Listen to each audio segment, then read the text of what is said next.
বাগেরহাট জেলার ফকিরহাট উপজেলায় মুগ ডাল একটি লাভজনক ফসল। উপকূলীয় অঞ্চল ও বেলে দোআঁশ মাটি হওয়ায় এ এলাকা মুগ ডাল চাষের জন্য বেশ উপযোগী। এ এলাকায় বাণিজ্যিকভাবে বাড়ি মুগ ৬ জাতের মুগ ডাল চাষ করে অনেকেই লাভবান হচ্ছেন।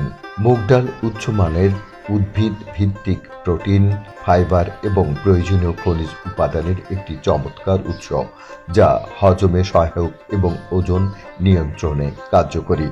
প্রতি ১০০ গ্রাম কাঁচা মুগ ডালে প্রায় ২০ গ্রাম প্রোটিন, ৬৩ গ্রাম কার্বোহাইড্রেট এবং প্রচুর পরিমাণে পটাশিয়াম, ম্যাগনেসিয়াম, আয়রন ও ভিটামিন বি কমপ্লেক্স থাকে। মুগের উচ্চ ফলনশীল জাতের মধ্যে রয়েছে বাড়ি মুগ ২, বাড়ি মুগ ৩, বাড়ি মুগ ৪, বাড়ি মুগ ৫, বাড়ি মুগ ৬, বিনা মুগ ৫, বিনা মুগ ৬ ও বিনা মুগ ৮। এই জাতগুলো কম সময়ে বেশি ফলন দেয়। রোগ প্রতিরোধী এবং খরা সহিষ্ণু বিধায় সারা দেশে ব্যাপকভাবে মুগ ডালের চাষ হয়। সম্প্রতি বাড়ি মুগ ৬ জাতটি বেশ জনপ্রিয় হয়ে উঠেছে। বাড়ি মুগ ৬ জাতটি উচ্চ ফলনশীল এবং খরিফ মৌসুমের জন্য উপযোগী জাত।